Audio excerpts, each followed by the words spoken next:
Hi everyone, thanks so much for having me, thanks so much for inviting me, Gary and Janneke. So yes, I'm one of 6 editors at Mattering Press. As Rupert was just saying, we're a new publisher producing our first books later on this year.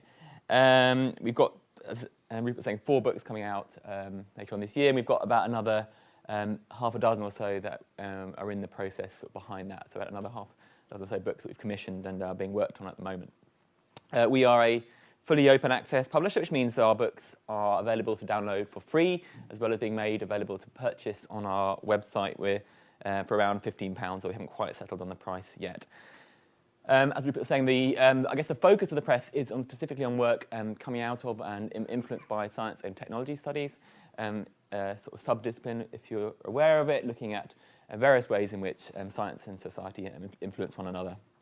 And this is also where the name Mattering Press comes from. So one of the areas of focus within this sort of area of work is on the way in which matter comes to matter. So this is around questions of materiality and on the ongoing process through which things come to matter, how things come to be important. So this is kind of relates to the mattering part of our name.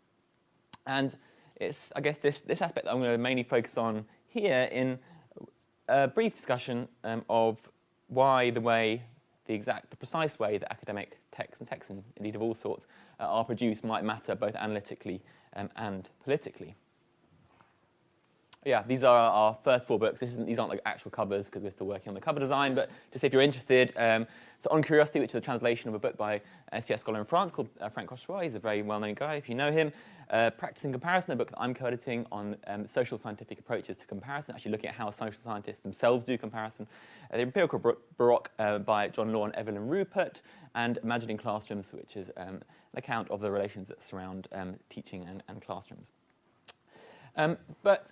So what exactly is a publisher? Well, this is one way you can think of what we are as a publisher. So they have us, the general editors at the top there. We also have an advisory board, which consists of a number of people who are in this room, as well as a number of others. It might be slightly outdated, this slide actually. We actually have our advisory board is sort of divided into 2. One's a kind of more subject-specific advisory board. Another is specifically people giving us advice on open access itself. And we have our various authors. We're publishing a number of edited collections, so our authors list in our first 4 books is fairly extensive. But then there's also a range of other individuals that are involved in the press, people like typesetters, people like reviewers, copy editors, proofreaders, and a range of other partners, some of whom give us direct funding, some of whom give us various forms of support in kind. So as a publisher, we are not just a producer of knowledge, we're also an entity that's involved in putting into play relations between a range of different people. And I would say, as someone coming out of STS, between people and things, between various different technologies and other non-human entities, which I haven't included here because it's quite hard to visualize, and I haven't had the time to think about that really. Well, I have thought about it, but I haven't got time to think about how to visualize it. Okay, so obviously, openness has been the major conceptual and ethical resource that's been brought to bear on the politics of academic knowledge production within and surrounding open access. Openness is seen as a force filled with possibility, potentially capable of redefining the terms of an ultimately global online academic conversation. The capacity for openness to operate as an ethic around which quite radically transformative work within the publishing industry can be done is quite clear, and obviously there's various discussions that are going to take place here and the various different initiatives that are going to be showcased here and are talking here, I think, bear witness to this. And we ourselves as a press are very committed to many of the principles of open access. It's obviously the injunction to produce more open, more easily accessible scholarly work. But from the very early days of the press, we also found ourselves needing to look to other resources, both ethical and practical, to guide us in our work. And this is in part because it quickly became clear to us that an ethic of openness can sometimes be a rather poor guide when it comes to making decisions about the precise way that a press assembles itself. This follows from the fact that, as you're not the first to note, and as I think others are going to speak about, I'm sure in the coming presentations, performances of openness don't necessarily come with any moral or ethical guarantees. So, to put it more simply, openness is not always and is not inherently a quote-unquote good thing. And the plenty of reasons, both ethical and practical, to sometimes enact forms of closure in the work that we do, and this applies to publishing as much as any other form of activity. In looking for other resources to help us with our work, we have therefore increasingly sought to put this ambition to put more open forms of academic knowledge into the world, into dialogue with an attention to another kind of ethic, and that's the relations of care, and to publish with care. Our attention to care has been inspired, I think, by two main strands of academic writing. The first of these is Feminist Ethics.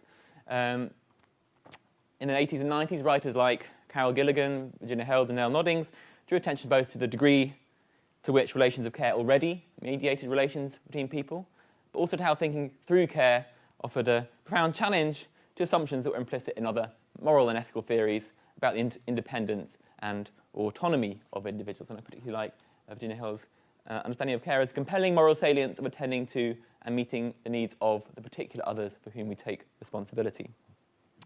Within science and technology studies, this has been built on by the likes of Anne-Marie Moll and various other writers who have drawn on this category of care and extended it to a range of non-human, I guess you could call them, particular, or more than human, particular others.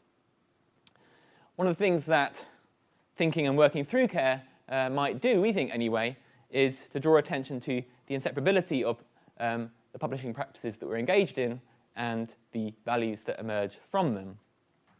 So care has been one way of helping us to attend to who and what we become involved with when we intervene in the world through our practices. So to what practices, to what modes of ordering, to what persons do we become involved, do we become connected to, do we become implicated with. And I think this is particularly important given that practices, as a publisher, practices that are at first quite emergent and quite unstable, relatively soon become become fixed, become black boxed, as the buzzword within STS. So partly what this means, perhaps means we need to think about, and what we might need to do, is to attend to the way in which the facts that we're assembling through our various endeavours are always inevitably situated. So what then might careful publishing be? Well, we think it goes something like this. So careful publishing might be taking care of those without a direct stake in academic knowledge production. So these are the people like designers, copy editors, proofreaders, typesetters. And I think it's crucial that open access as a loose movement, of the loose body of enterprises, that's not really the right word, find a way of making sure these people are fairly paid. And this means careful publishing is not and should not be ultimately the practice of relying on favours.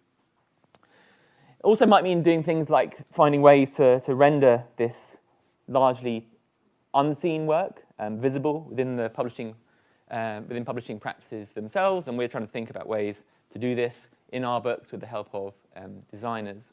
It's not a straightforward challenge. It doesn't necessarily solve all the problems, but it's just a little intervention that we're trying to make. We also think careful publishing means taking care of the socio-economic relations that we're involved in creating.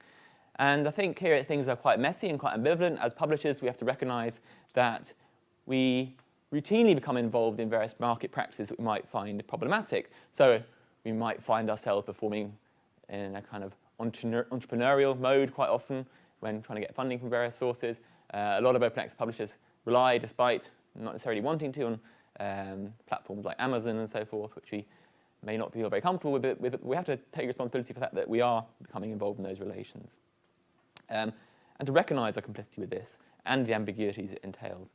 But also, hopefully thinking through care might help us think more precisely about where we are willing to sort of cede relations to the market, but also on the other hand, where we want other modes of relationality to do the work. And it's not straightforward, and there are always compromises involved.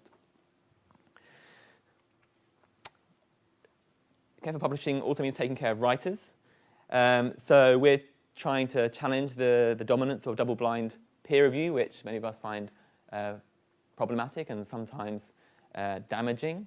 And we're doing that by encouraging open peer review, but again, it's not entirely straightforward. We're also giving reviewers the option of blind reviews, and there's sometimes things that people just do not want to say face-to-face, but we're encouraging open peer review where possible. We're also trying not to sort of see all authors as the same or as having the same needs from us as a press. So we recognize that some authors might benefit and want different levels of support.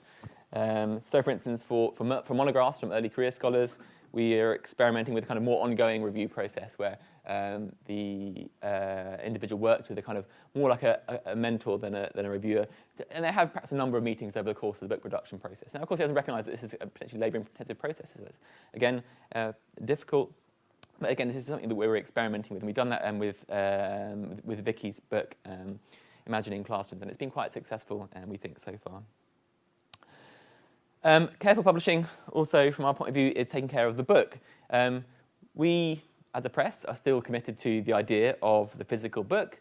There are various reasons for that. We like books. We're still attached to the materiality of books, which is perhaps a legacy of our STS heritage. But I think it's not really that. I think it's just academics like books, actually. But also more pragmatically, books remain perhaps the dominant way for us to make some money to keep going. Or we hope so. We haven't launched yet, so we don't know how many people will buy our books, but we will see. So with that in mind, we aim to make books that people want to buy, while also making books available for free. So we're quite committed to the sort of to high production values in the books that we're putting into the world. But also, as I say, making books available to download for free. And that brings me to the next thing, which is taking care of readers. So this isn't just about giving readers who buy the books high quality books, but also people who do want to access your books online, texts that they can actually use. So we are planning to make our text available for free, not just on a web page, which reading text on web page can be fairly frustrating. Of course, it depends. Some people are comfortable, but a lot of people aren't. So we're committed to also making text available that you can download for free using the various different formats that you might need. So Mobi, EPUB, and PDF, for instance. Care